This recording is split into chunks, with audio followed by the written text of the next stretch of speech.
Hey, Cricket customers, Max with ads is included with your Cricket $60 unlimited plan at no additional cost. Nice! Max is the streaming platform where you can watch Scoob, Meg 2 The Trench, The Nightmare on Elm Street collection, and so much more. Remember me. Just log in with your Cricket username and password to experience Max on all your favorite devices. We've never seen this before. Max, the one to watch for a good scream with Cricket. Yeah!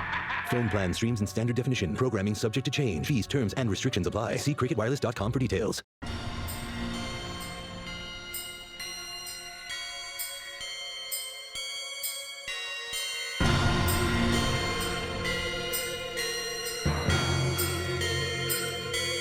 Boobies!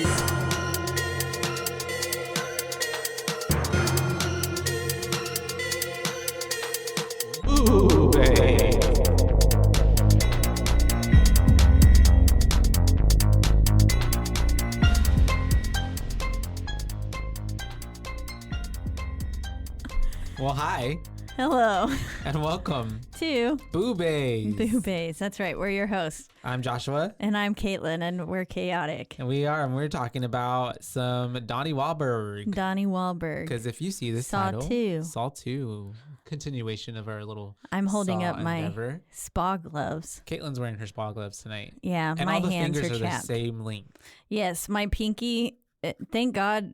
I mean, really, though, it's nice because my nails are so long. Mm-hmm. So it is, my nails are getting moisturized too. Yep. I guess. But yeah, these are brought to you by Spice Village. Spice Village. Sponsor us. No, I'm just kidding. No, they can. They can. I can have my own. This is from another shop, not my shop. There you go. In Spice. Mm-hmm. It's called Hinge. Hinge. Super great. Mm. Anyways, I love my small gloves. Shout out to Small Gloves. Small gloves. Small Gloves Club. That's a condom name. Small gloves. Small gloves. I like Yeah. that. But Only for ironically, small people. Like Like an inclusivity, like makes, extra small condoms Mm-hmm. or something. I don't know if there's that side of the spectrum, so it could be explored. So Saw 2, 2005, direct sequel to our first Saw movie that we covered last week. But It's directed by a different human. Darren Lynn Boozman. Boozman. But still written by Lee Whannell. Wait, I don't know if he did write the first one. Lee Whannell. Mm-hmm. And Boozman. But no more James Wan. No, not at this point. Bye-bye. Mm-mm. They said, get. And said, get off. Let us try it this time. Which they did. And I don't know if we mentioned all of Lee Whannell's movies the last time we were talking about it. I don't think we did. But he works with James Wan a lot. And he did the first Saw and then Dead Silence. Oh, okay. Insidious. Insidious Chapter 2, he wrote those. And you hate these movies. Insidious Chapter 3. And well, then, maybe I don't. I need to rewatch them from this perspective, and maybe I won't. As opposed to before. But I just, I couldn't get past the Darth Maul demon. Mm-hmm. It just looked like Darth Maul, and so then I was like, You found it laughable? Yeah, I was laughing. I actually got spooked whenever they did the first, behind the grandma. Yeah. And then later on, I found it more laughable when he's in his workshop and it's kind of tinkery. And yeah. It looks little kid, I don't know, not as scary as it could have been. But yeah, he did all that. And a movie called Upgrade, which is really good, actually. I've not seen nor heard of that. And The Invisible Man. I do know that one. Yeah. The new one.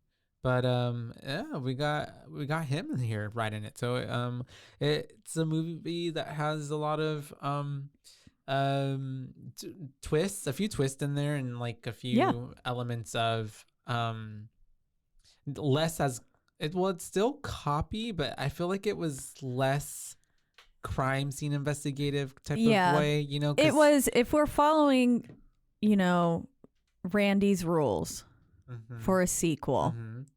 This film did it wonderfully. They upped the ante. There's more people involved. There were more deaths. Higher body count. Yeah. It's got to be more brutal. Yep. It was. And I don't know. But I bet you this movie checked it off. Yeah. And so it starts off with we are in a trap already with what was Michael? Was that his name? Michael. Yes. Yeah. First person was, and we're like, I liked how we were coming in and out of consciousness with him too, with the light bulbs and then the credits and stuff. That was pretty neat. I liked that. There you go. Thank you. And then we get that first person POV. Do you want to try it? It's really good. I do. It looks just very really tart. pretty. It looks like give a it a potion. shake. It looks like a potion. Give it a good shake before you drink it. Where is this from? OMJ. Shout Oh My out to Juice. OMJ. They're my favorite. Here in Waco? Yes. Lovely. Right below Spice. I walked in today and asked for just some like cut. Yeah, just put your mouth on it. I don't care. Asked for some. It's really tart. That shit is fresh. Yeah. That is good. It's cold pressed. Oh, the after tartness. My lips are starting to pucker a little bit, but like in a good way. That is tangy. It's really That's yummy. Good. I love it so much. Pear, lemon, alkaline water, agave, and pitaya. Pitaya. That's how I say it anyways. Pear pitaya lemonade is how I say it. That's really good. Pitaya. I don't know. Below Spice? Yep. Oh My Juice. Have I seen this? They like also the side, have one right? they also have one in Hewitt and in the sub now at Baylor. Oh, that's delicious. Shout out to Oh My Juice. Sponsor us. So good. I love them so much. I sponsor them. Oh, you do? No, but with how much I eat there, I do. Well, it's so yummy. I'd buy a juice a day. They're like $7. Sounds, but it's worth really it. delicious. It is. That's so really good.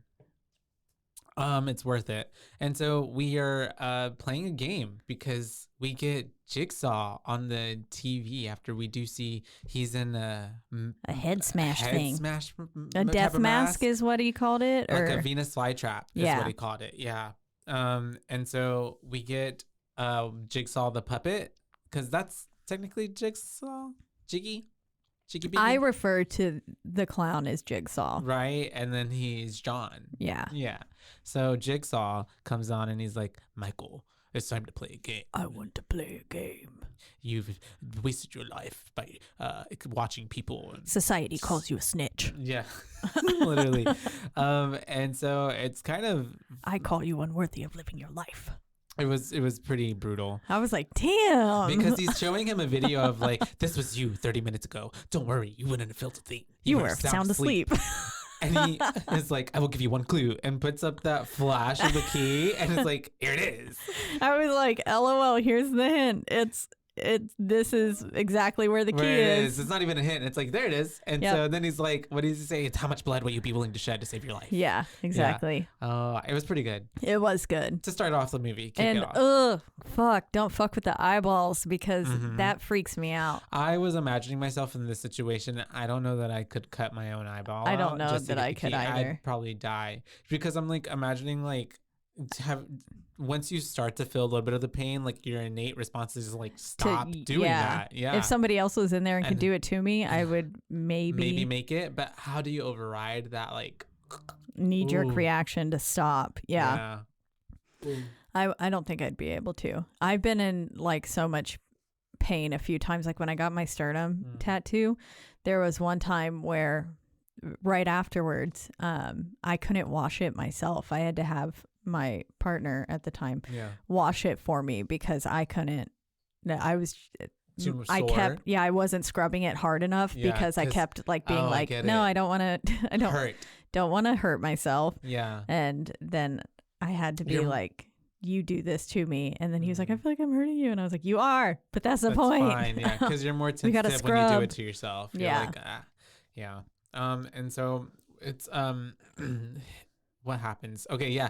And so he is basically there. He gets a little scalpel knife out of a little box. Yeah. And then is just like screaming, and we got all these shots of his like head and stuff going back and forth. Very chaotic again. Rock band video. Yeah, reminded me of Amanda's time in the room last video, last movie itself. The Venus flytrap is kind of almost like even like a 2.0, of the reverse bear claw trap. Yeah, but now this time it's backwards. Yeah. Instead of pulling the head apart, it's going to smash on it with all these knives. Yeah, which is pretty brutal. It reminded me of like in Sleepy Hollow with Ichabod Crane's with Itchy's mom. Yeah. Itchy's mom, poor thing, and then he opened up the thing and just corpse, blood. I don't know how there was that much blood. I don't. Hollywood, but yeah. Yeah. I imagine there probably wasn't that much blood, but the psyche. And you know, like when you're a kid, everything feels so much bigger to grander, you. You remember it worse. Yeah. Because probably. my first bike as a kid, I swear to God, it was this big. Oh really? But it was definitely like a it was like tricycle. this. Yeah, it was not human height. It was very small. They tried to teach me how to ride a bike when I was like probably like I don't know 5 or 6, but I couldn't get to do it, and then I never attempted it again until I was like I think they bought me a bike for Christmas when I was like 12, and I was like I don't know how to ride that, and so I had to learn. Oh yeah. My dad showed me. Did first learn to ride the bike when I was 5. Oh really? I think. Okay, so you learned young. So yeah, I would my cousins would ride bikes, and I think before I would just ride on spokes. Oh yeah. Or just like run behind them. Yeah. Like, I can't do that.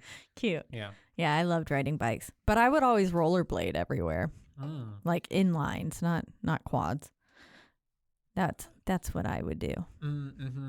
The first time I went rollerblading, I was like in 3rd grade. Oh. 3rd grade, because I got invited by Haley. Oh, sorry. Well, now y'all know. I don't know I don't know where this girl is. She moved away, I think a few years after that. But her birthday party, and I went. And nice. We did skating. Yeah. Nice. It was pretty fun. That is fun. And so not fun is poor Michael still in this trap, and he's trying to get out, but he unfortunately is not meeting the deadline. But sorry, it's okay. And tick. No, I was. You interrupted my joke. I was thinking of going patant like that too, but then my tick. It kind of went backwards. All that came out of my mouth. I like that one. It's good. We could put it on those little buttons that we record. And I'm sorry. It's okay. So poor thing, he runs out of time, and it just snaps on his head, and you just see him fall over. I liked that shot. Yeah. It was cool. It goes with it, and then just the blood coming out, and I was like, nice.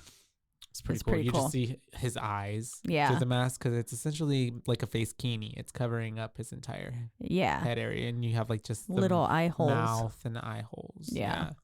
Which was pretty badass mask, pretty badass trap. Yeah.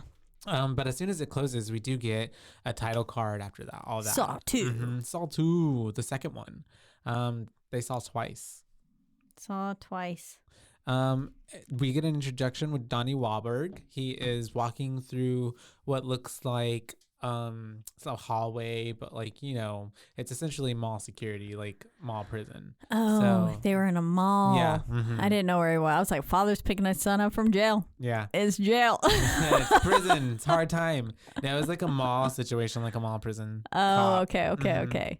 Fun. And so he's picking him up, and they're walking out, and you can tell there's already some like, there's some tension, rebellious, maybe teenage tension, and then the dad. But there's you're better at being a cop than a father. Yeah, and he's like, I want to go back to mom's. Yeah, and then Donnie, which is his name is Eric Matthews, but I kind of just wrote his name as Donnie the entire time. Oh, I definitely wrote Matthews the whole time because you don't know him. Yeah, Don't know him. He's Mark's brother. Oh, he is Marky Mark's brother. Yeah. Okay. Yeah. I was like, what? They were both in that one band back in the day, the New Kids on the Block. And they both have burger places? It's the same burger place? It's the brothers. I think they even have a third brother. And I think they all like work together on it. Like all of them. They each make one burger patty. Yeah. And then I think Mark obviously makes more movies, I feel like. But Donnie's been in a few other movies as well. Hasn't Marky Mark been canceled? I don't know. Did he get canceled? I think he did. Was that recent? I don't know. I don't know. But if there's a movie that has Mark Wahlberg in it, I might see it. Because you like Marky Mark? I do, honestly. What was that one movie where he was like the stepdad or whatever? It's real funny. The stepdad. I don't think I saw that one. I could be confusing him with another white man. The stepdad. Marky Mark. And what's John Cena? Dum, dum, dum, dum. Yeah, he made a surprise appearance. Cameo as like a drug dealer? I don't know if he was a drug dealer. I think he was another dad. Oh, okay. I don't know. I don't think I saw that one. Because John Cena, I believe, does make a drug appearance as a drug dealer, but that's in, I think, one of the, what are those, 21 Jump Streets. Oh yeah, he does in there. Yeah. Love 21 Jump Street. That movie's hilarious. Which one's the first one and which one's the second one? Yeah, the first one is the one with the Dave Franco guy, right? And the other people at the high school. Yes. And the second one, they go to college. That's right. Yeah. Mm-hmm. Wow, my hands feel so spod. The second one has that girl from Workaholics, the blonde chick. She's like a comedian. She's funny. Yeah. I don't know. But anyways, back to Donnie Wahlberg. Him picking up his kid. And then him, well, honestly, I don't feel like this was a good call either, because he then yells at him to be like, and well, he's like, go. well, then go. And then I'm like, oh, you're just going to like let this child walk away after picking him up from jail cop? Yeah. I mean, mall cop. Ooh. Mall cop. Paul Blart. Mall jail. Paul Blart. Shout out. Mall cop. And so I'm just like, damn. So because we immediately then like it just cuts away from there. And then we have him going to a crime scene, right? Yep. Mm-hmm. Yeah. He's been called in and asked to identify a body. Mm-hmm. Yep. By, what's her name? Detective something. Carrie. Yeah, her first name's Carrie, I think. But it's Detective something. Anyways, she kind of frustrated me sometimes. She did a little bit. Mm-hmm. But Daddy's Home. That's home. The name of the book. Oh, movie. What? Daddy's Home. Oh, okay, gotcha. I didn't see that one. Sorry. No, I'll have to check it out. If it's got Mark in it, I'll watch it. It was a really funny movie. Mm-hmm. I think highly inappropriate, and I think I saw it with my father, and that was a mistake. Oh no. Yeah. Yeah. I was like, this is uncomfortable for me. Sex scene. Yeah, something, or like talking about like masturbating or something. Oh, yeah, that's kind of weird with your parents. Yeah. Mm-hmm. I was just depends on your relationship with your parents, but that's weird. not mine with my parents. Yeah. Yeah. Anyways, but yeah, he's there now getting to ID this body, and he basically gets a good look at Michael. He sees it's kind of hard to detect through the tell who it is through the mask. Yeah. Because then he's like, well, just let me look at his face, and then she's like, that's gonna be kind of hard because like. Look at it. And he doesn't have a face. He does recognize the tattoos on his ankles, though, on his leg wrist. Leg wrist, yes. I hate that. I love it. I hate it. I love it. Leg wrist. It's a leg wrist. We all have 2 leg wrists. And 2 arm wrists. No, you just call those wrists. Oh. Yeah. Those are specifically just leg wrists. Yeah. I like it. Mm-hmm. Sounds like leg rest. It sounds like leg wrist. That sounds like a spell from Harry Potter. Oh, Legolas? Legolas. Legris. Mount Everest. Chewbacca. There you go. That's perfect. And so he realizes who it is. He is then like, the detective lady, Miss Carrie, is trying to tell him that she like wants her help with the whole crime scene situation, but he's basically trying to deflect because he says that he already has a heavy caseload and he doesn't want to have anything to do with it. Yeah. And then she tells him to take a closer look, because it's in a book. Sorry. Oh, it's in a book. Reading Rainbow. Oh, okay. The song. I don't know what Reading Rainbow is. I wasn't a reader. Oh no. That's a movie? It's a TV show. It's a TV show. Okay, yeah. Gotcha. Anyways. Not like Rainbow Fish, right? No. Okay, that separate. Was a book. But that's the book. Yeah. But Reading Rainbow was never a book. No. What did they do on Reading Rainbow? Read you books on the TV? I don't even remember now. Oh, okay. They just encourage you to read? Yeah. What worked? I did. Because you love to read. I do I love don't like to read. And I never watched it. So there's proof in the pudding. Full circle. Wow.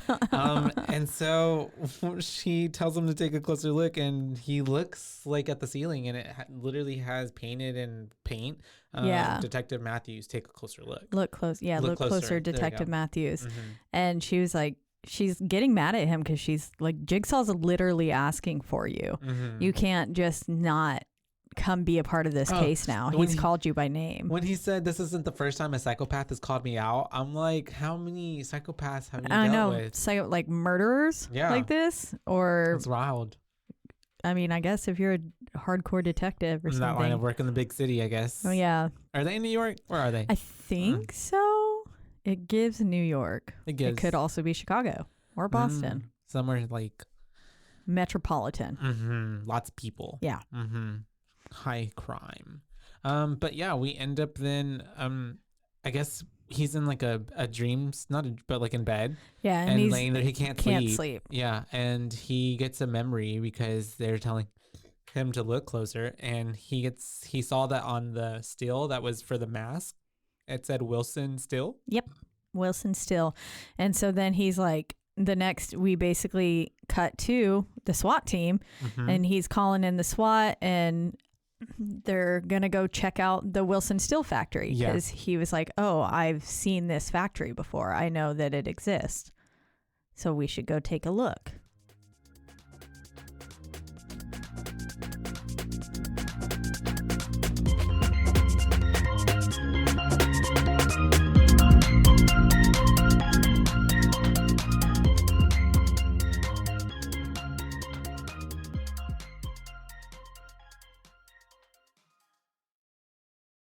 Hey there, homeowners. Is it time to give your yard a complete makeover this summer? Villani Landshapers, a local family-owned business, has been transforming landscapes for more than 20 years.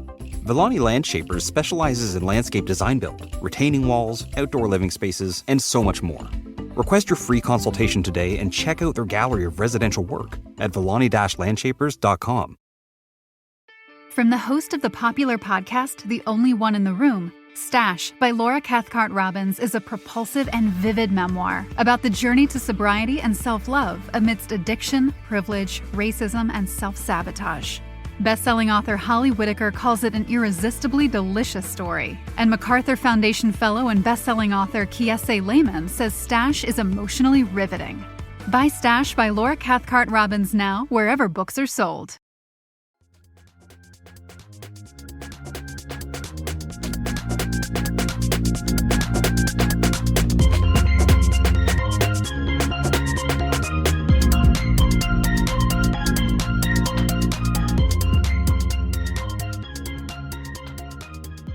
And so the SWAT teams, I wonder if they really act like this in real life. Because like the moment whenever they started driving towards them, they were getting out there like, go, go, go, go, go, go. And I'm like, I wonder. Like they might. I don't know. That's how they always are in movies. I know. But movies, I don't know if they necessarily reflect like what real happens life in SWAT life. teams. But because I feel like there has to be more of like a hush, like. Yeah, more they really came in guns blazing, and I was like, "You're letting him know that you're almost there." I do feel like because they've like this is a serial killer, they've been trying to catch this person. Maybe like they have that like like a team before a football type of situation, where, like just pumped and they're like ready to go and get catch. him. Yeah, exactly. Yeah. Maybe they felt like they had the upper hand, and I feel like that's what they did. Yeah. But they do end up going in. They start going up some inside like a warehouse looking type of situation, and they get inside, and these three officers start to go up some stairs. They're in the middle of the room, which I thought was already a bad idea because it was like in a cage situation. The cage itself too, there was this like humming that was happening, and I was like, nope. Before it happened, I was like, this cage is electrified. It's not gonna work. It's electrified. It really didn't like seem like the odds were in their favor. Yeah. Because they start going up, and essentially there is what are those called? A stair as the level. A staircase thing? Staircase. A staircase. And it has an open back. Yeah. And I guess with the amount of weight that he put on it, it was able to then pull a string that then it was booby trapped. It was booby trapped. And the whole thing started to close. And then we have Jigsaw puppet guy coming on his pulls him closer on a tricycle. Yeah. And he just is doing his little I can't. Yeah, very like that. A child demonic type of laugh. Oh, not like that. That's that sounds like fish the from SpongeBob. It is. I recognized it instantly. And so they end up getting stuck in there, and the poor dude has his legs like somehow he had a torture device where it like broke his legs, like both of them right in the middle of the shins. It was. And he just like kind of hobbled over and fell back. Yeah, and then they were just graphic. All getting, because then the electrifying started whenever they touch the metal of the fence. Yeah, and so then he like falls back, and then they're just all three getting electrocuted. It was pretty brutal. I'm sure the two that were on the metal, like they're dead. Yeah, the current, but he thankfully was still alive, and they were able to like drag him out as they start coming in, because also they're like, y'all need to get in here now, as you're hearing like all this commotion going on. It was wild. I was like, Yeah. Damn. And I was thinking like they aren't gonna make it in time to like help these guys at all. No, not at all. And yeah, those guys are dead. And so they pull them out of the way, and they are able to actually, I believe, no, is it they go up or they go around? No, they go up. I'm pretty sure they like don't even really pull the man out of the way. I think they're just like go over him, and they start to get to the top, and that's where we do see that we have freaking John. Yep, Mr. Jigsaw himself. It's definitely his little hideout. They find John, and he couldn't run. No, he was just sitting there with his IV bags and everything. And yeah, oxygen. Yeah, because as they even come up to him and they're like, you know, trying to ask him to keep calm or stay there, he's like, I can't move anywhere, right? Yeah. I don't know. He's like, where am I going to go? But that happens at one point. But yeah, they do end up going up there. And I'm like already thinking at this point, like, this was way too easy. Like, well, how is this? It feels like a trap. It did. Uh-huh. And, yeah. Because I was like, damn, they really couldn't find him in the first one. Yeah, no. And then now it's like, well, even when he was really there the whole time in that game situation. Yeah. But yeah, it felt like it was just way too easy. Sorry, my throat. It made a gurgle. That was amazing. And so we have Detective Eric Matthews, and he walks up kind of very smug, and he goes to John, and he says, "Is this close enough? Is this close enough?" Yeah. Kind of to almost taunt him in a way, I guess, because he felt taunted. I love how coolly John replies. He's like, "Actually, I will need to remain here while you deal with your problem." Yeah. The problem in that room. Whenever he was like, "You're getting out of here." And he was like, nope. Don't think so. You need me here. Yep. I'm not going nowhere. And so he directs them to go to like this other area that's kind of caged up. And I thought which also already I was like, why would y'all walk into a cage? Yeah, I know. Like we literally just saw what happened to other people who did that. Yeah. And then I thought it was going to be Daniel on like just dead. Yeah. Or a torture device where they had to get him out. Yeah. That's true. That could have been it. But because that thing in the middle kind of looked like a weird body. I thought that's probably what they were probably alluding was meant to look like. Yeah. Yeah. But no, what was it? Screens. Computer screens. A bunch of screens with people in a room. Very old looking computer screens. Yeah. Yeah. Like just the oldest that you could ever get. They're those massive ones. This is 2005. So I'm just like, I don't know. He could have gotten something a little bit smaller. He probably got a good deal in like 1999. Yeah. And then just had all these computers. And he's like, well, and you know, he's put them to use. Maybe he's old too. Maybe he's not the best with technology. Just kidding. He totally is. Because he'd be making all those videos. He's doing everything. Yeah. He does it all. Uploads, makes different tapes, but he does use the tape player, so it is very old school. That is. Yeah. That's true. He's a mix. He's a hybrid. Yeah. He's a hybrid serial killer. He is. With a God complex. For real with God complex. Yeah. Very like this man puppeteer. He is. Yes. Himself, you know. I mean, he's got a literal puppet as his. Yeah. As his thing. Which I never understand how he gets it to like and stands up so straight and like move its mouth and then like how it's able to like it's little I don't know. Yeah. I don't know the mechanics. Because I mean, unless like his feet are just connected to the actual pedals themselves, and so like if he just pushed it out the tricycle, he could just the centrifugal force or whatever would we'll work keep it and going. all the science behind that. Yeah. And the vortex and yeah, I don't know. The vortex. And then I think with this one, the puppet was definitely pulled forward by whatever that thing was that was triggered on the stairs. Yeah. Gotcha. But yeah, they noticed that there are people on the screens, and we already see that like shit. There's something going on because they look panicked. Some of them are kind of walking around. Some of them are just kind of like this on the wall. Someone's in the corner, and that someone is Daniel. We find out Eric Matthews' son. Yep. Yeah, which isn't Eric Matthews one of the names from the boys from Boy Meets World? Eric Matthews, it's been so long. But yeah, anyways. But probably. And so yeah, it's like, oh shit, he has this kid. And so already at this point, Eric is who is he trying to call? He's trying to call somebody. I mean, he's trying to call him. Yeah, and he's because he had already been trying to call him all day, trying to apologize for the last thing that he had said. And he calls him, and then this time, once he's in the room, and Jigsaw or John has left the voicemail, it's like, hello, you've reached Daniel's phone. He cannot come to the phone right now, kind of thing. Which is pretty sick already. Yeah, I know. I was like, damn. I mean, Jigsaw's really good putting in the work. He is good with technology then. Yeah. Yeah. And so that's whenever we do have all of these people in the room, and they are all freaking out.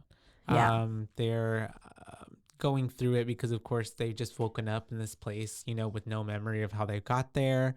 I think even one of them, what's his name? I know his name. I just didn't write it down. No, not Lucas. Is it Lucas? Lucas. There's Macho Man. Lucas. Xavier. It must have been Xavier. Lucas. Yeah. Lucas, because he ends up saying like, this isn't drunk. Like, I've been drunk at parties before. Yeah. And wait, no. The white man. The white man? Who gets shot in the head. Did he say that? I think he did. One of them said it. Yeah. And then I was taking notes. So because he was like, he was like, I've never woken up somewhere I didn't recognize. And Lucas said, haven't you ever been drunk before? And the white man was like, this isn't like a college party. Like, this is. I spent 3 years at college. Yeah. Yeah. Kind of thing. And we find out too that they only have 2 hours to get all this solved. 2 hours. 2 hours. Yeah. Or they die, which kind of fucking sucks. Because poison is creeping in. So we get to know this information right before we dive into that room with them. And it's a poison creeping in that breaks down the nervous system and begins to bleed from every orifice. From the inside out. Yep. Sucks. Which is pretty fucking brutal. Sounds and painful. These deaths look really unfortunate. The people who succumb to the poison. Oh, like Blondie. Yeah. I call her Disney girl. Oh, I call her Blondie, but she's from she looks like Beverly she was Mitchell. She's from Seventh Heaven. Oh, okay. I knew her from something. She just reminded me. I was like, she feels like a Disney Channel star. She was in a Disney movie. Okay. She was with another girl, and they played sisters who drove like NASCAR type of cars. Oh, I think I remember that movie.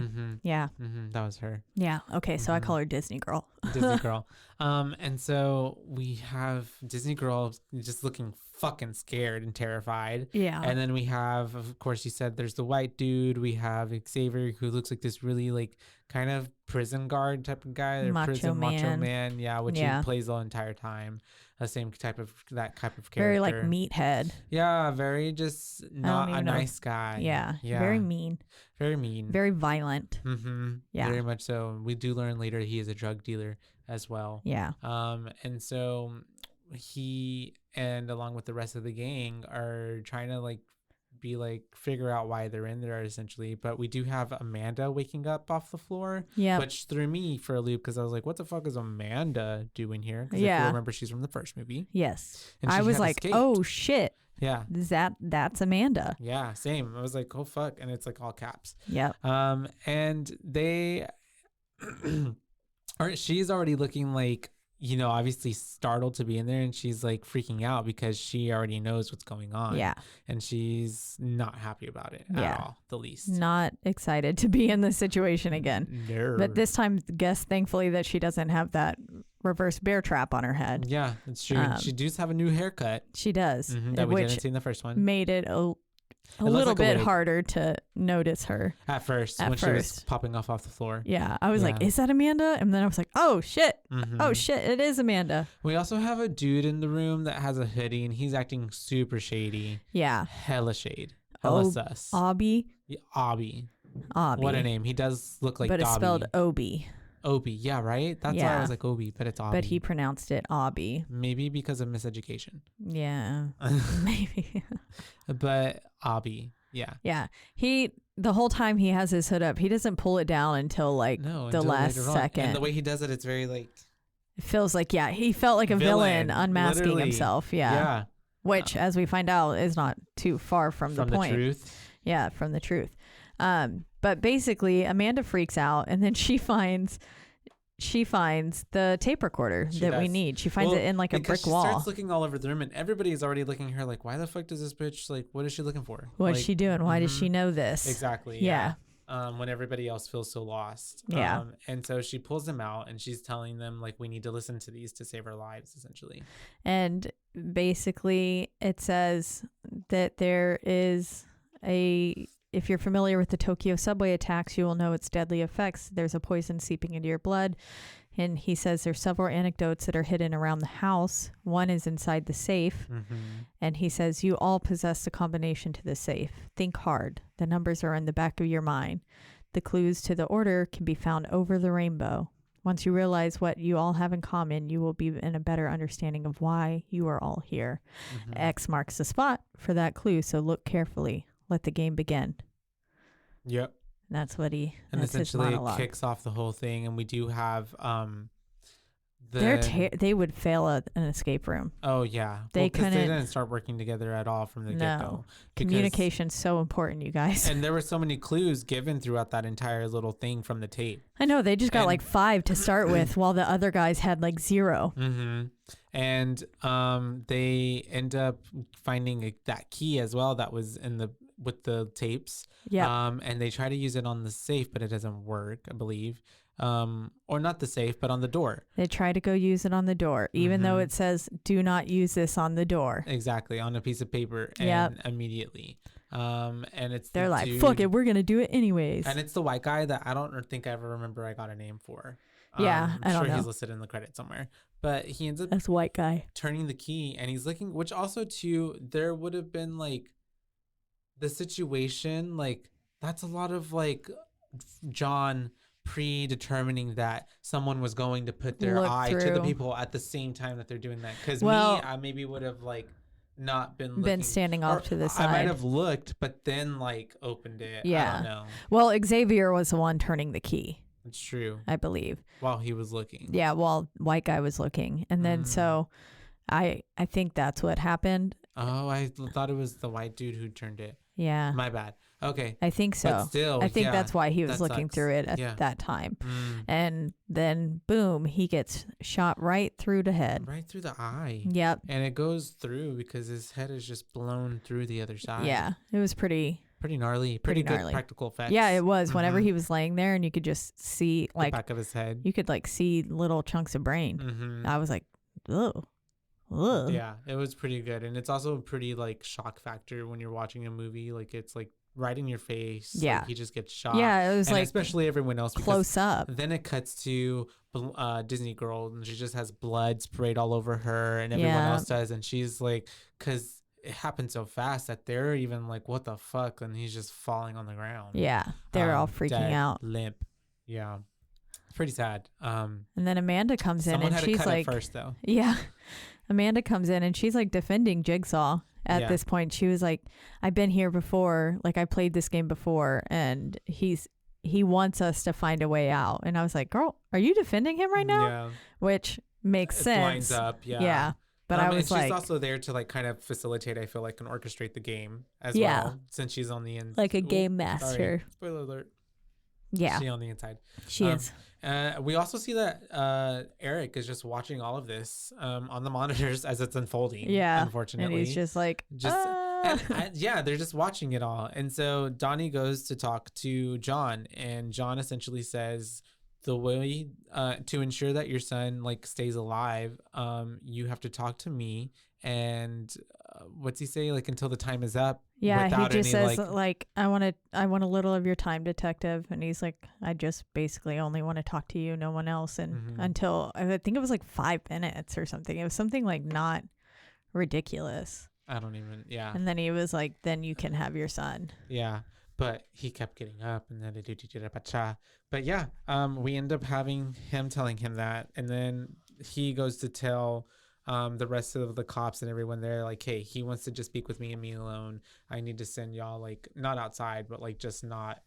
Y'all need to let me have the space with him. Yeah. Essentially, which I think even at this point she's trying to like she's like, this has been my case. Like, I know the inner workings of how he does his thing. And she basically feels like she like has an upper hand, I feel like at this point, and is also trying to be like the person in charge.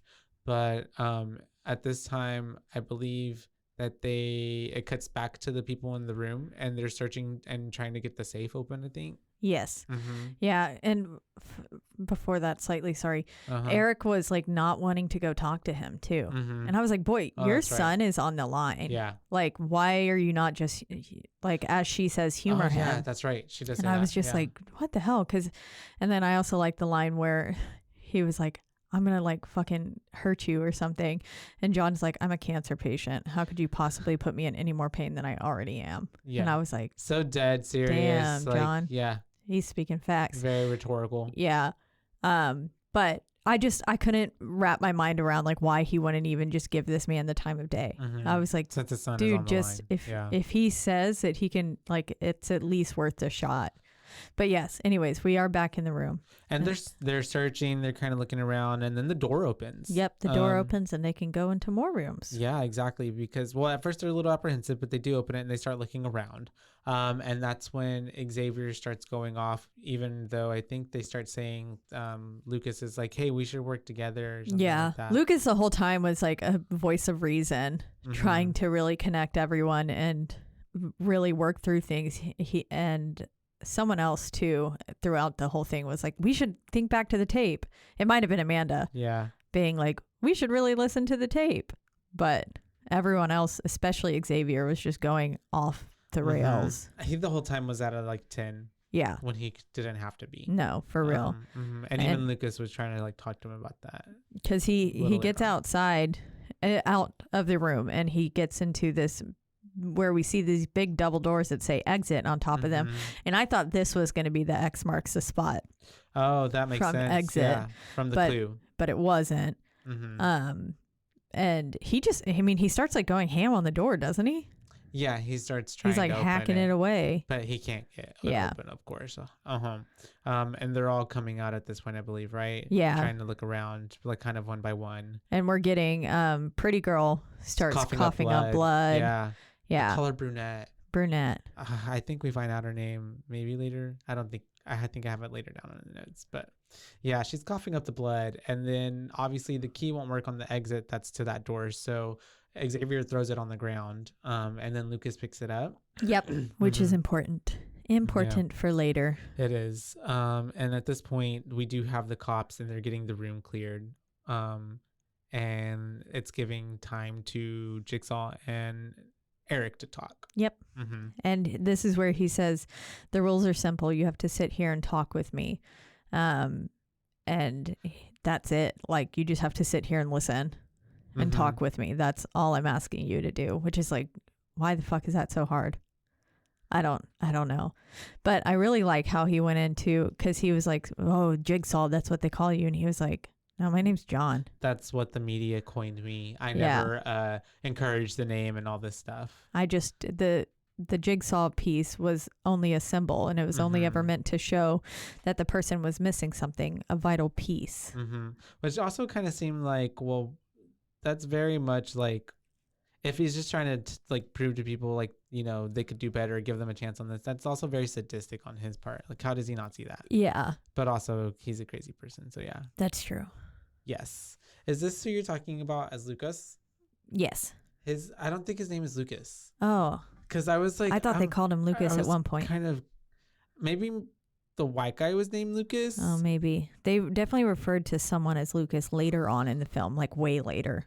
Oh. So I just assumed it was him. His name is Jonas. Jonas. Maybe that's what it was. Yeah. That's why I was like, wait, I'm pretty sure, but it's because I don't have his name till later on down in the notes, I think, like way later, whenever the to the do. But yeah. Sorry. Jonas. Yeah. Okay. Jonas, Lucas, same people. Which one was Lucas? I don't know. There might not have ever been a Lucas. Had to have been the white guy. There maybe was never a Lucas though. But remember, maybe I just pulled that name out of my ass. But the white guy from the beginning, or the white guy who got shot in the eye. Yeah. His could have been Lucas. It could have been. Or I could have just made it up. It's okay. But I was getting confused because I was like, wait, I'm pretty sure that dude was not named Lucas. Okay. And so they end up, I'm sorry for throwing that off. No. But where were we again? I don't know. Because I was looking that up because I was like, wait, I feel like that's off. Yeah. There we are. John's basically with Detective Matthews, and he asks for a glass of water, and which then, was very ballsy. Yeah, he was like, can I have a glass of water? And then he's like holding it out, and then it like starts shaking. Yeah, which I don't know if it was the cancer or just him just being like an asshole. I think if it was trying to be like a pity move kind of thing. But then this is where we flash back to the room, and we've discovered now that 3 of them have done time because Jonas asks Xavier. He says like, "Oh, is that a certain prison yard tattoo?" Yeah, and he was like, "Oh yeah." He noticed it on his then neck. they were like, "I've served time there as well," kind of thing. And then we learned that the other girl, was it the pretty chick? Yeah. She's also served time as well. Yep. Did they feel so soft? They feel soft. Nice. Yeah. Yay. They do. The gloves work. The gloves work, y'all.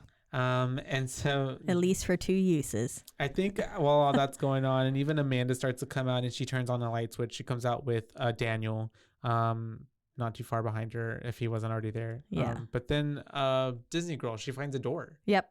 She finds a little door that leads to a basement of sorts. And in that basement, they find a body. Yeah. With a little word written on it. Says OBI. OBI. Which I would say is Obi. But other people call it Obi, apparently. Like this guy whose name it is. It's Obi-Wan Kenobi. Oh, yeah. Yeah. Exactly. That's a good reference. And so we do have Mr. Daniel turning on the lights at this point, which they should have done at the beginning, but they didn't. And because Xavier's like, I need a flashlight. And then he's like, oh. There's a whole fucking light switch. And then I hate how he's even like, hey kid, like he's actually doing something that helps you. Yeah. But Xavier's just dumb. Yeah. The whole time.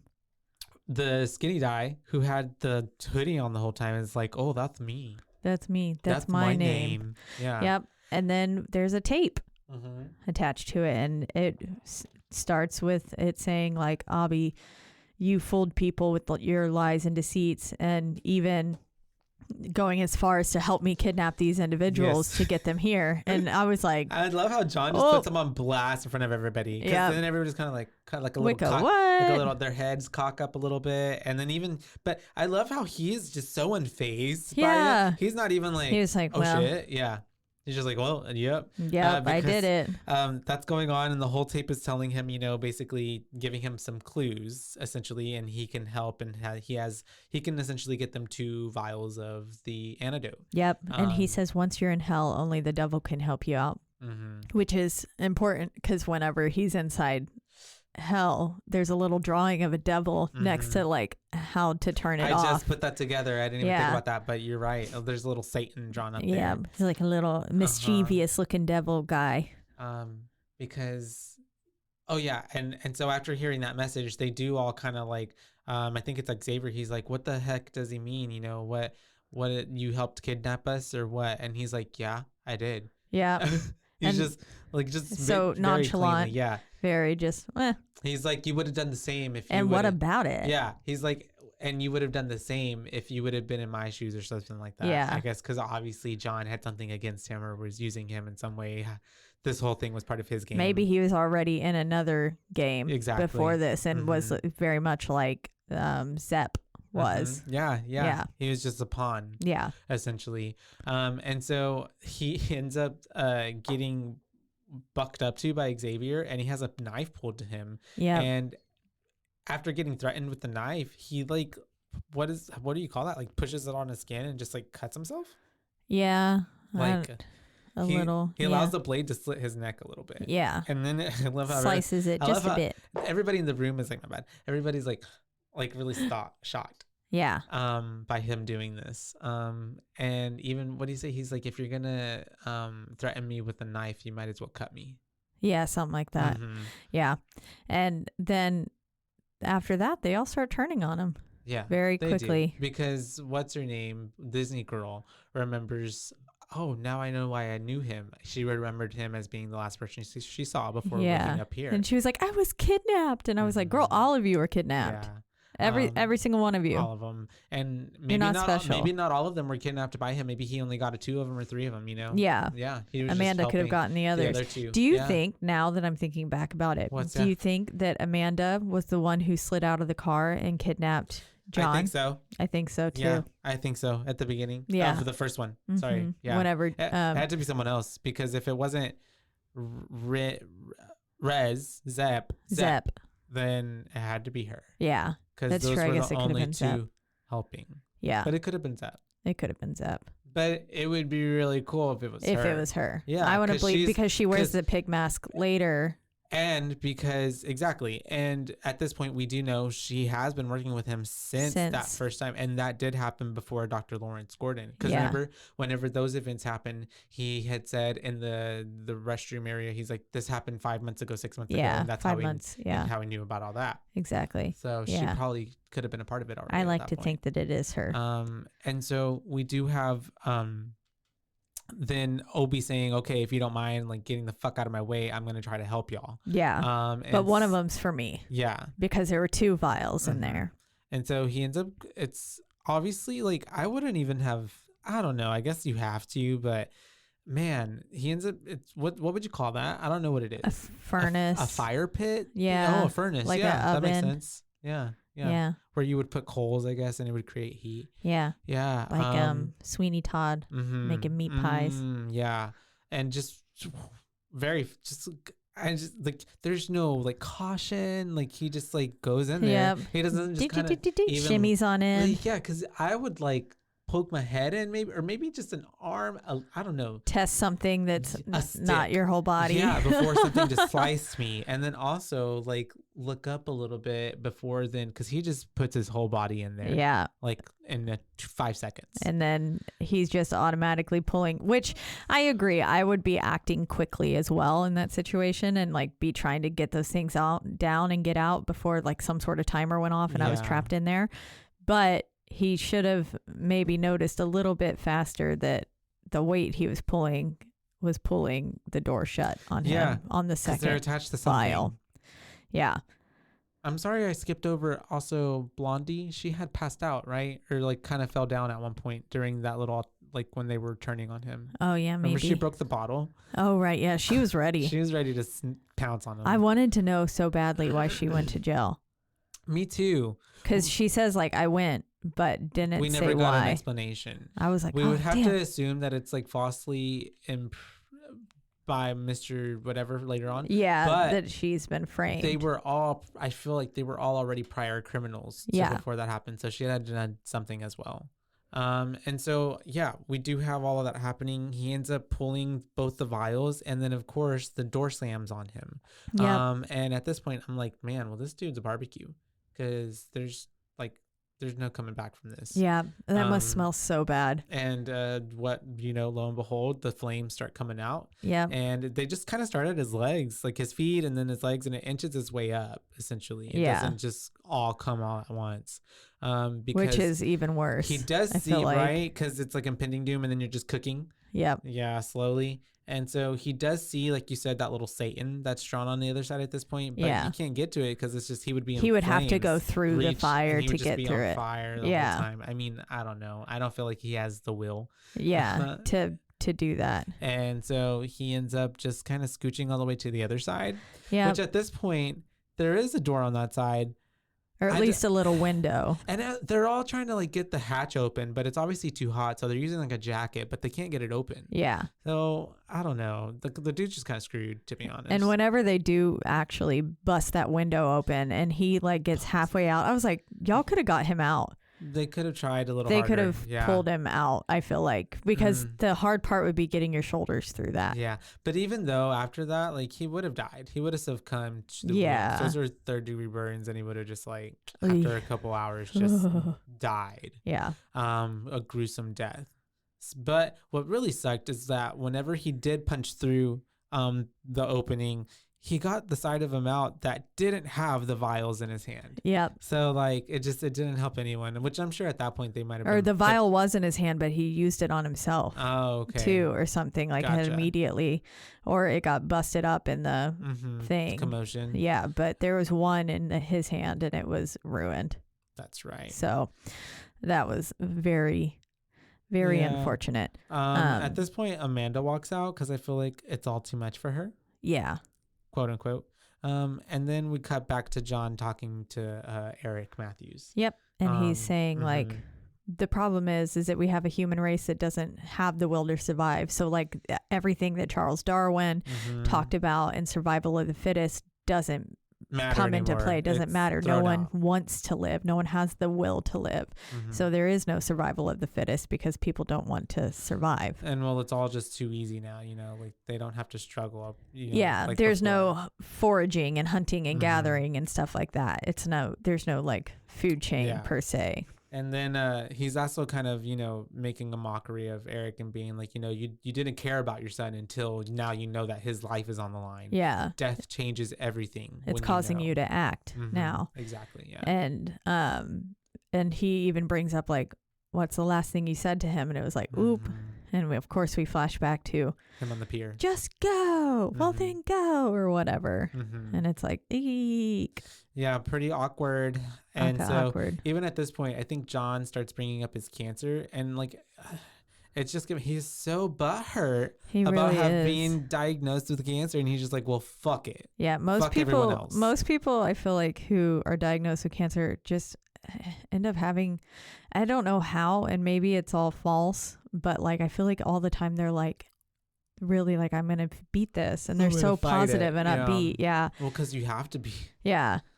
But really, I mean, I'm sure there's like, I mean, you know, not everybody makes it. And I'm sure there's like, but yeah, I feel like that is definitely like the mind over matter. You have to most certainly be like, I'm gonna kick its ass. Yeah. Yeah. And you gotta fight. And John's like, John decided he wasn't gonna fight. No. And that was when he decided he was going to plunge himself and his car off a cliff. Literally. Yep. Tried to do it. And then he was like, oh my God, my body has cancer, but it can still survive this.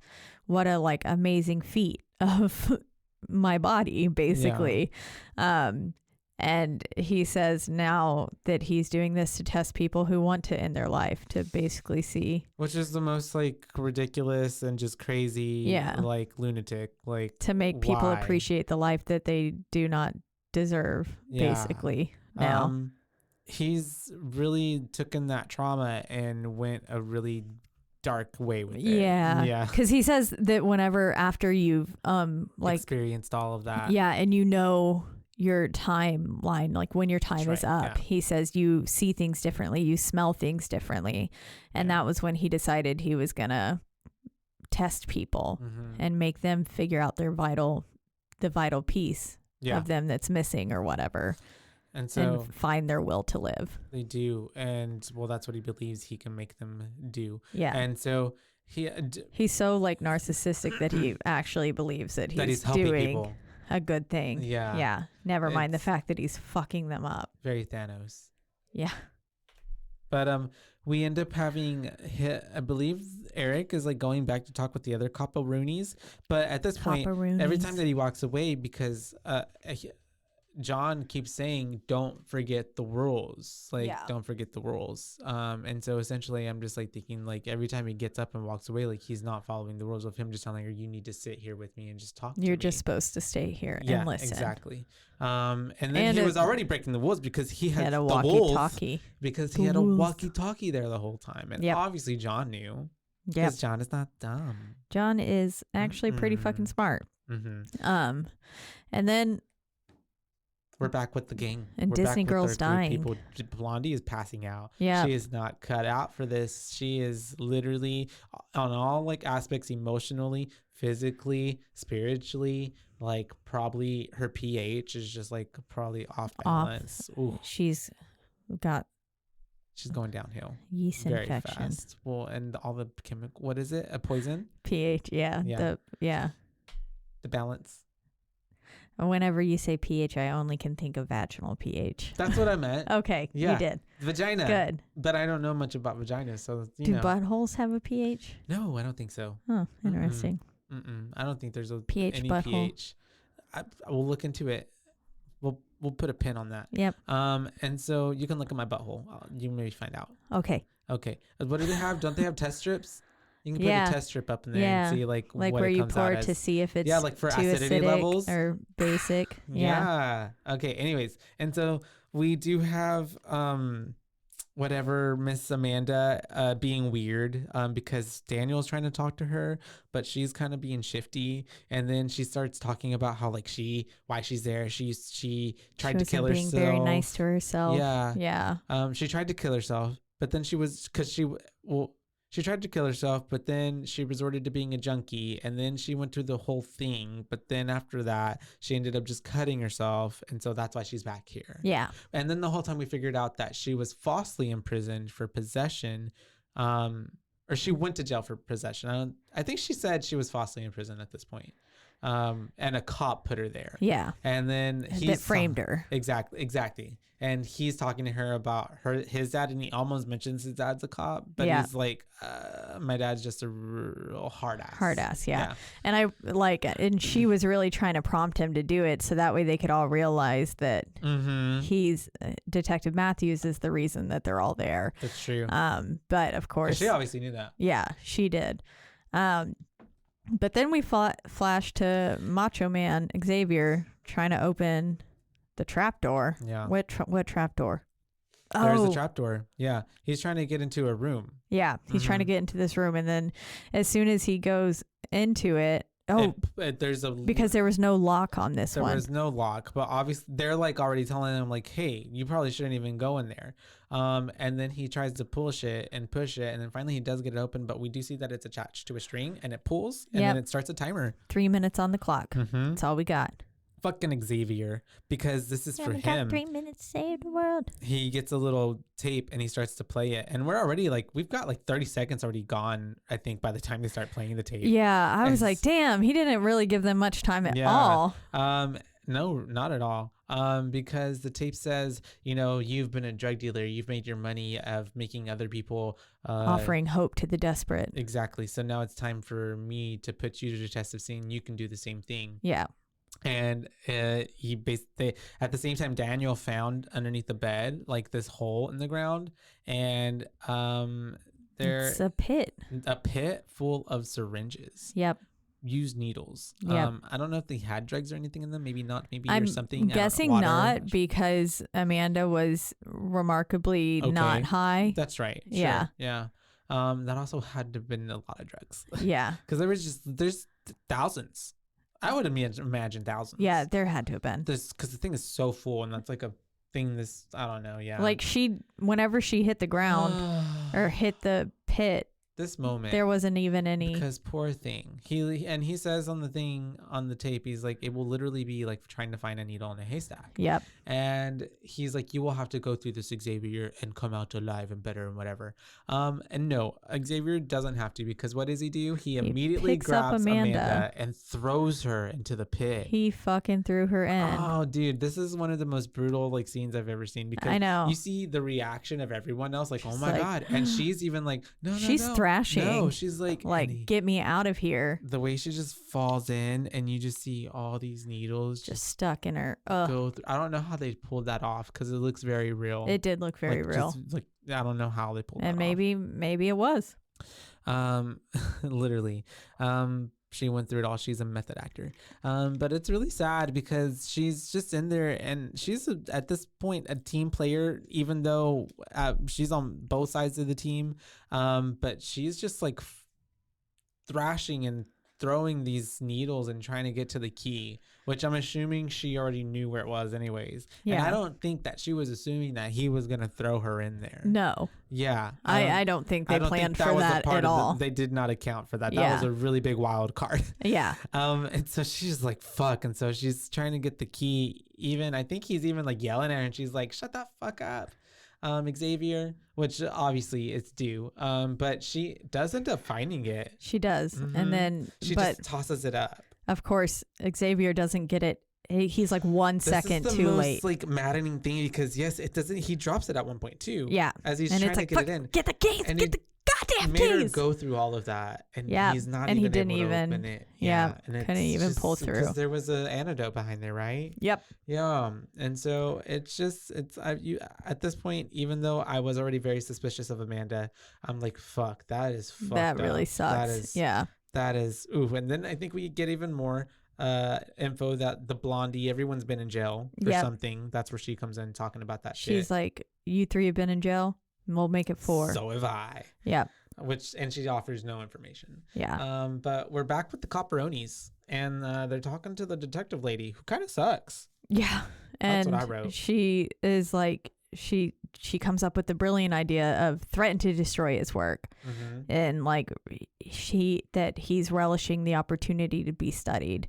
And I like how Matthews doesn't really question this at all, because then he just goes in there and he's like, just fucking starts destroying it. And God damn it, yeah. The way that John's just like, okay, yeah, destroy all the evidence. Go ahead. I don't give a fuck. He's like, you're being a really bad cop right now. Like, you should have kept that for evidence. Yeah. Yeah. He's just calling him on his shit. And it's like, yeah, you're right, John. Yeah. You're 1000% right. And so that's whenever we do have John now being like, you know what?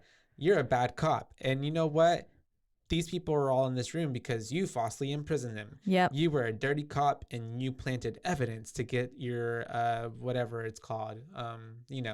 Your what's it called up whenever you get people in prison because that's your job. Your numbers. Yeah, your quota. Something. I don't know, but that's how he did it. And how savage John was whenever he says, you're the sort of person whose wife leaves him and son hates him. Yeah. I was like, damn. And savage too, because he's like blowing all this information on him, which I'm sure cops know about all the dirty shit that goes on, but like he's just like in front of all his cop buddies, and like even that detective bitch at one point was just like, sorry, she's not a bitch, detective lady Carrie was at one point, she was like, when did you stop being a good cop? Like earlier in the movie, you know. I guess they all thought he was a pretty good cop, but no, he was putting people away falsely. Yeah, pretty rough, pretty abusive of power. Yep. And so Xavier is off by himself, and I believe he goes back to the first room, and he's trying to open the safe. Yeah. And people are kind of essentially, I would say, like, everybody's dead at this point, because like even if you got the antidote, like you're like, they're all coughing up blood. They all seem like they're going through it. Yeah. And that's whenever he does like kind of it's like a montage of everybody, and then he's thinking about things, and he's replaying the message of the tape back in his mind, because he does notice that the dead guy is on the floor, and he's like, oh, the numbers on the back of their necks. Yep. He sees a number there, and then that's when Luke, what's his name? Jonas. Yes. That's when Jonas comes in, and Jonas is like, he walks in, and then Xavier's like, turn around, and he's like, what? Yeah. No. Like, no. I'm not gonna turn around. So they start fighting. And Jonas is already trying to like, be like, you know what? I've got enemies on the outside, but like we could be friends. We need to figure this out together. And Xavier's like, nah. I'm gonna kill you. Yeah. And they're going back at it. And essentially he does end up getting the upper hand when Jonas thinks that, I guess, Xavier is still on the ground, and he's kind of like coughing a little bit. And Xavier gets him in the back with the Negan bat. The Negan bat, which I guess we mention earlier. Yeah, found that Negan bat. Yeah, that was how he was busting up the door, the exit sign and stuff like that. Exactly. And then while that's happening, we have Amanda, Disney girl, and brutal death, and brunette with Amanda and the brunette, and finding the X marks the spot too. And poor thing finds it just in time to die. She convulses, and then she is out. Yeah. It was very kind of sad. Yeah, she succumbs to that pretty bad, fast. And then they're all just kind of like, well, fuck. And even at this point, because they do find the clue, we see that... it was like a picture frame where the glass was shattered in an X formation. And so she pulls it off, and on the back of it, it says father and son. Father and son, yep, and with a little photo of them. Daniel and Eric Matthews. Yep. And the brunette pretty lady is like, what the fuck? I can't Tell trust. Me this isn't your dad. Yeah. And he's like, it is. And she's like, I can't trust any of you. Yep. And she walks off. I guess she's going to do this on her own. She's like, it's on you two now. Yeah. And I was like, okay, and I'm like, bitch, you're still in here. Like, what are you going to do by yourself? Exactly. Might as well work together at this point. At this point as well, we do have Xavier going back and going to Obi's body and he saw that he was number 11. Yep. On the back of his neck. And at this point, Amanda grabs Daniel, even though he thought she was leaving him, and she's like, "We got to get the fuck out of here because Xavier's on the run." Yep. Because he's calling for them, and he sounded demented, very scary, like when that psychopath in the movie is calling for you, like, ugh. Caitlin! Caitlin, get over here now! I don't know. Go on, get. And we do have him checking out Disney Girl. Her neck is 8, the number 8. And then what happens next, Caitlin? Oh, I can't believe Daniel dropped the photo whenever he was running off. I was like, are you kidding me? You dumbass. Yeah. Why would you do that? Oh, and also Blondie, her name is Lori. Lori. So we can at least give her R.I.P. R.I.P. Lori. Yeah. To Lori. But then we're back with the cops, right? Yeah. After what did you just say? How Xavier comes up to them and Amanda's like, "Do not run," and then they just like bolt. Yeah. Yeah. Yeah. But do not run. But then they're back with the cops, and Matthews is gonna like basically kill John. Yeah. At this point, he's losing his mind. He's lost his patience at this point. Yeah. So he goes and he's like, "You know what? No more nice cop. Let's fuck shit up." He's tossing him around like a rag doll. Just a little boop, bloop, and then at one point he grabs his finger and just snaps it really breaks easily. It. He does. I imagine he's a rather frail man at this point. And so he's going through all of that. He's beating him the fuck up. And then our flashes are starting to get quicker now in between the cop world and the people in the house. The trap house. The trap house. Literally. And then we're with Brunette. And she is finds a room, and it has this glass box that is suspended with 2 holes cut out at the bottom, and there's a syringe in the middle. Yep. Which already you could tell she was pretty like loopy, like she wasn't thinking coherently. No, the poison's definitely affecting her. In your right mind, like, ooh, this is a no situation. You don't put your hands into that box. Because if she would have paid attention just to look at like where the openings are, like it's shards of mirror that are stacked in a way that they come down where I don't know how to describe that, Caitlin. Do you know they were like in a spiral of sorts. Yeah. So that way, whenever it was laid flat, but whenever you put your hand in, it like went in smoothly, but if you tried to pull it back out, you can't. Especially if you have both of them in. Yeah. Like maybe she kept one out and then tried to do it. But it's like tire spikes. Whenever you go over them one way, you can go over, but then whenever you try to go back the other way, it pops your tires. Oh, really? Got it. I'm pretty sure. I don't know how tires box work. I think so. I'm sure they do. And so, yeah, poor thing is just trapped, and she's cutting up her wrist with these sharp glass mirror and it was things. Like, you could see it kind of like really heavily pulling at the skin, like kind of like globs of skin. And I was to add insult to injury, as she's trying to get like the syringe from in there, it breaks on her. It breaks, It just shatters, and she's just like, no. Like, and then all hope is lost. Xavier walks in because he hears her screaming for help. So creepy. And he just walks up to her, and like she's like thinking maybe someone's gonna help her, but he like lifts her hair and looks at the number, and he's like, "It's okay, you're gonna be all right." And he just walks out. Yep. And she is just like screaming bloody murder as Daniel and Amanda are listening, and they're like, "Fuck, okay," like they probably think that he's murdering her at this point. Yeah. And they're like, we got to get the fuck out of here. Yep. And so that's whenever they're in the room that they started in, and they end up closing the door behind them, and they are able to wedge the Negan bat in order to like stop him from coming in, even though he's like pretty strong. Yeah. And at the same time, Amanda's finally she knows everything about this fucking place. There's a fucking trap door underneath the safe. Yep. That she's like, hey, oh my God, we got to move the safe to like get out. And so they end up moving the safe, but it leaves enough time for him to bust through the door and see where they're going. Exactly. And while all this is happening, we have back with the cops, basically John says game over, and he kind of surrenders like, beat the fuck up. to what Matthews has done to him, and he says, I'll take you to the house, but I'll take only you, no one else. And he says there's a button on the wall, and they get onto the elevator, and Eric's like, deal. Yep. And then they're going down. They get into the van, and then they're driving off. Yep. They're driving off. And then, of course, at that time, kind of car like scene. Yeah. Like the first one. And at that time, the people who finally fucking made it there to lock the location of where the video feed is coming from. The IT people. They finally make it, and they get that it's 237 North Hyde Crest. But as they're going back, then that's when all that stuff is happening. To John directing Eric as well. Saying "Last House on the Left," which I was which is a reference, to Wes Craven's, I believe. Yep. And so then we have Xavier trying to get into the room still as they're doing all that and move the safe. That's right. And then we have them finally getting through that little trap door.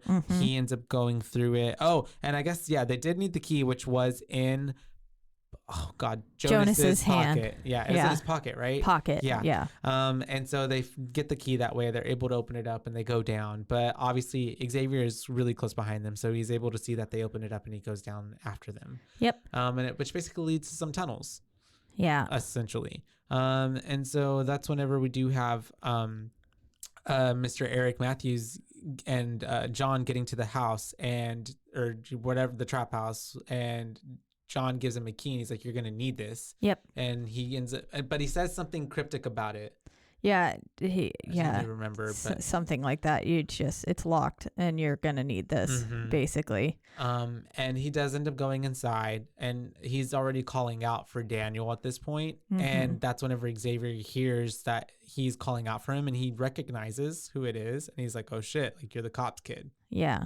And so he is chasing right behind Daniel and Amanda, and then Eric is like right behind them all upstairs still, just kind of scoping out the place.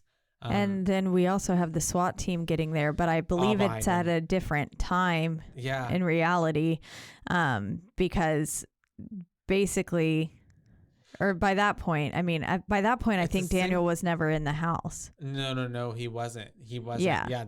So because it's the same time. So with Matthews being there, I don't know if Daniel was in the house really. Like, did he? I didn't recognize Xavier hearing and calling hearing. Oh, you're right. Matthews calling. Maybe that's just me, and I insinuated. Yeah. Whenever he was looking back, because it's cutting real close together. But you're right. Yeah, because they do end up going to that location that was told to them by the tech people. Because I think Daniel was in the safe the entire time. Yeah. He ended up. Because then Carrie, right? Carrie, the detective. That's her name? Yeah, because she's talking to the SWAT team, and she's like, I can't see you guys. And they realize that the footage isn't live. And so, like you said, it was pre-recorded. So then they're like, what the fuck, thrown for a loop. And Eric Matthews is down there as well, kind of going through everything. And he's retracing their steps, basically. And so we see them running through the basement, boiler room looking thing, which we realize is where they were in the first film, whenever Tap was, right? Tap? Or was it Trap? Detective Tap. Tap. Tap. Yeah, was chasing Zepp and stuff through. It looks very reminiscent of that. And then they end up being in the fucking bathroom. In the OG bathroom. At first, I thought it was a fake house that they were in. Whenever she couldn't see them. Oh, okay. Gotcha. I was like, oh, is this a fake house? But no, it's just that the footage wasn't live. Yeah.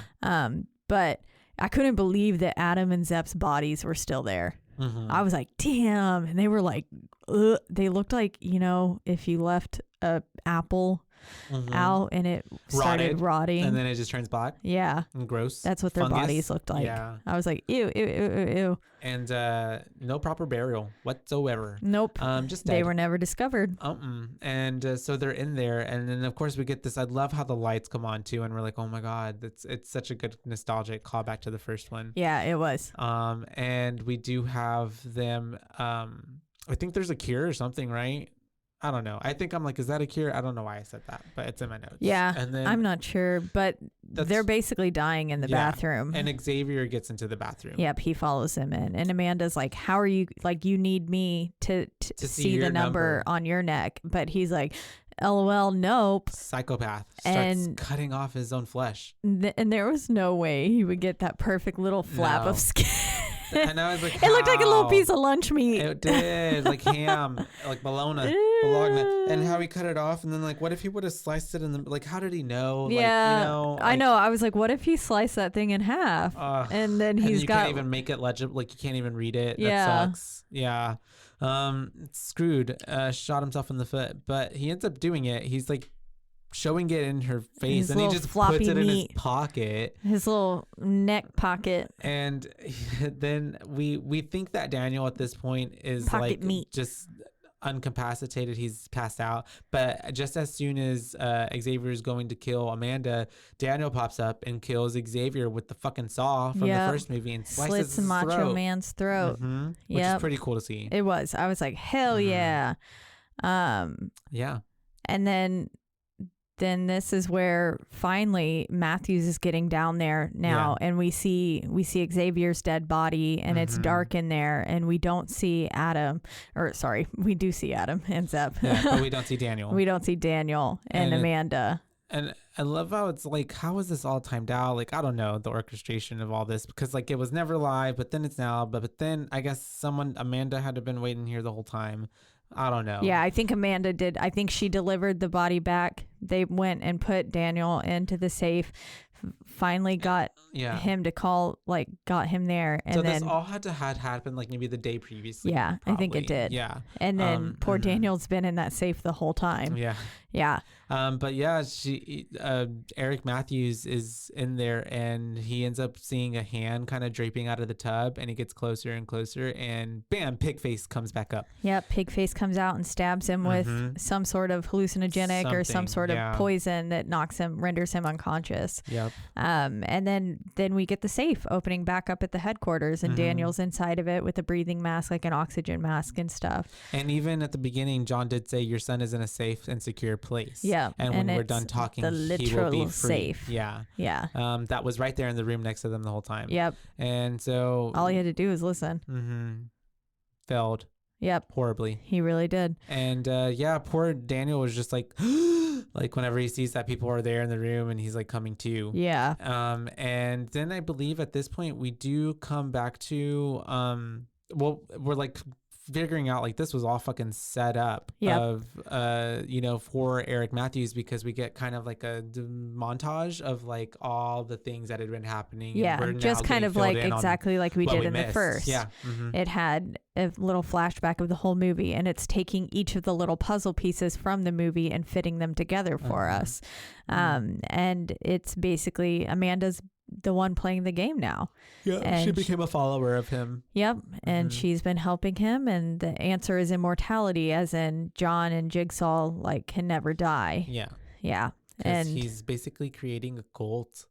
Yep. His followers. Yeah, he's making a legacy essentially. Yep, and she says, it is I who will carry on John's work after he dies, and you are my first test subject.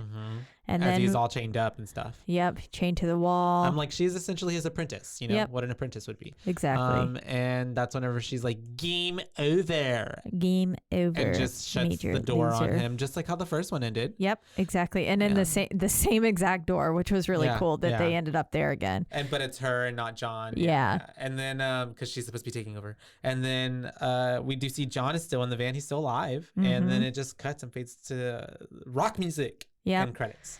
And it was a nice little nod to the first there at the end. I liked it. And that's what makes, Saw 2 from 2005. So yeah. I guess we could start talking about it. Yeah. I believe that I was going to write this a little lower until I actually started talking about it with you. And then you liked it more. I liked it even more. I found like myself being like, oh yeah, there's a lot of like kind of smart things laid out before you get to the point, and then when you look back, you're like, oh, that really was kind of laid out. That was the whole really time. cool. Yeah. I really liked that there was like some callbacks to the first one. I guess it came out like the first one came out in 2004 and this one came out in 2005, so it was a very much like real quick they bumped turnaround. This baby out. Yeah.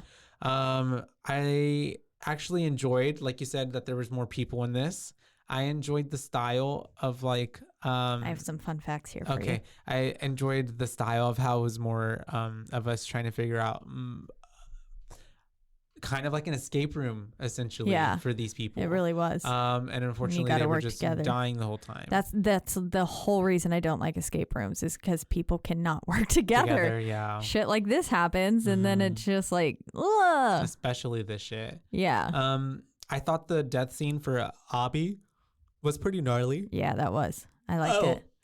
And that scene with Amanda getting thrown in with the syringes, like what, like probably a top like moment for me in like a horror history if I were to make like a top 15 or 10. Oh, nice. Yeah, like that was such a like what? Like what he just hell? picked her up and just threw her in there and like all of did the not whole hesitate. Scene, it was shot well. The drama was nice. It was cool. I thought it was pretty badass. Poor Amanda, but yeah. Yeah. And then I liked how they connected everything. Yeah. It felt like it feels like the same movie but separate, but like the same, if that makes sense. Yeah. Because it was a separate group of people, but yet it's still John, and it connected Amanda from the first one. So it's just it felt nice. And then we had, like it was a really solid sequel. Yeah, the stuff with the bathroom. And so I would have to probably give it a good 3.9. 3.9? 3.9. Yeah, nice. Yeah. Good. I thought it was pretty good. Nice. Yeah. Okay. You go. Fun facts. Oh, fun facts, yes. So to conceal the ending, most of the actors were not given the last 25 pages of the script. Only the principal actors involved in the sequence knew. Gotcha. Which is like, that's pretty cool.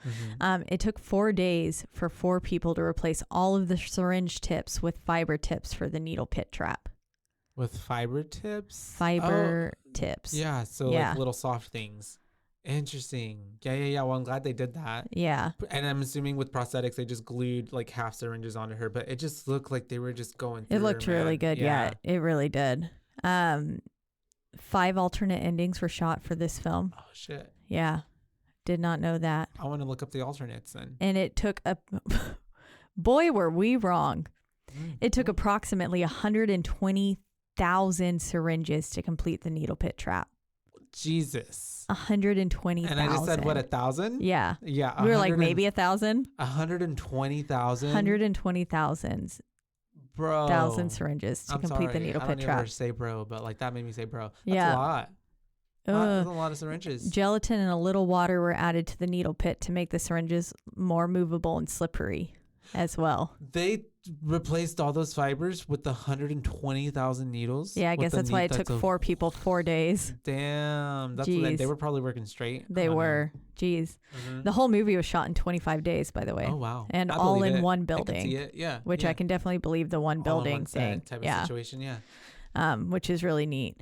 And then they had to recreate the bathroom scene. Obviously, it wasn't a like saved set or anything. At the same time. Yeah. But yeah, I think I liked this one more as well. Yeah. I don't know. Saw 1 was really good, and I gave Saw 1 a 3.5. I think in my mind this morning I was like, I feel like this one's a 3.5 as well, but I want the world to know that I like this one more. But I guess I could give it a 3.75 for that. Yeah. But overall, just like you talked about, the drama and how well connected and interwoven like the storyline was from the first to the second was really solid. And I did like that they upped the ante a bit. It wasn't just complete like torture porn, basically. It still had a really good storyline, a really solid storyline that made you involved, and they did a good job of fleshing out most of the characters to where you cared for them. Like, I mean, even Disney girl, Lori. Yeah. She had such a like kind of minor role, but when she died, I was like, damn, I feel a little sad. She didn't help the group or anything at all, but it was really sad because you could tell she was like really going through it. Like, poor thing, nobody deserves to go through any of this, you know? Yeah, but she was really, really not handling the situation well. But yeah, you get emotionally attached to all the characters, and you want them to survive. And I like the twist with Amanda. Yeah, I really liked the twist with Amanda, because while I was suspicious of her, like protecting or kind of defending Jigsaw at that one point in the film. Yeah. I still wasn't really expecting her to be in on it. Fully. I thought that she like fucked up again and then was just like, okay, I know how to play this game. Yeah. But whenever she was like, JK, I'm the new Jigsaw. I'm the one doing it. Yeah. I was like, oh, wild. Fuck. And then to think about the fact that maybe she was doing this even for the first film was really cool. And I like that idea a lot. We'll have to watch the third one to figure out if there's more to it. Yep. Which we are. That was such a weird. Yep. Yeah. So what would be your boo rating? A 3.75. Right, solid. Okay. Yeah. 3.75 and a 3.9, giving us a 3.8. Yeah. From your boos. I thought it was a pretty good entry into the, I guess, series that we're about to continue watching. You feel more excited about it now? I feel, I honestly didn't. I mean, I was pretty middle of the road with it. Like, I wasn't like, well, no, I was excited because I haven't seen them. But what I guess I mean is I kind of thought they were going to be maybe worse than what I thought it was. I actually was genuinely entertained. Yeah. What is this a movie that I feel like I'm gonna go back and watch this 10 times? No. Yeah. But I was entertained. Yeah. Yeah. It got you easy. It was an easy hour and a half. Yeah. I honestly really like that too. Yeah. And it's pretty. Yeah. Again, just like we talked about for the first movie, every ounce of this film drove the plot. Yeah, exactly. Which is always a lovely thing to have in a movie. But as always, we're in the lovely Rogue Media Network studios. That's right. They take great care of us. Yes. And you can listen to us or any of the other amazing podcasts they have all in one central place, and that is at RogueMediaNetwork.com. I love it. Trademarked. And then if you would like to not listen there, you can listen on two major podcasting platforms, biggest two being Spotify. That was a mess of words coming out of my mouth, but also Apple. Word vomit. And then wherever you do listen, don't forget to rate, review, like, and subscribe. That's right, because that is the only way we can get ahead in this world. And then if you have thoughts on Saw 2 or Saw 1 or any of the other films we covered, or if you've got listener requests, we are still doing those just on the second Thursday of every month.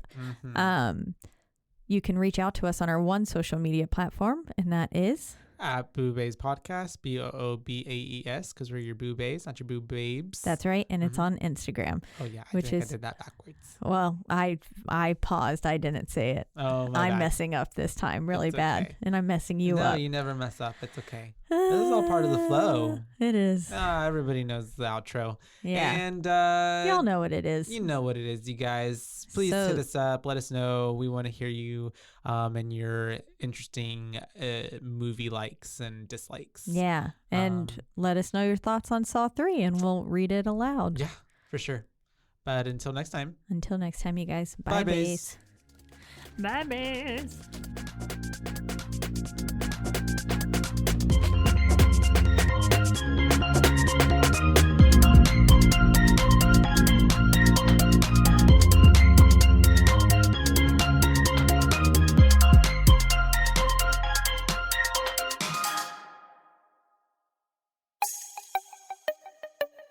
This has been a Rogue Media podcast.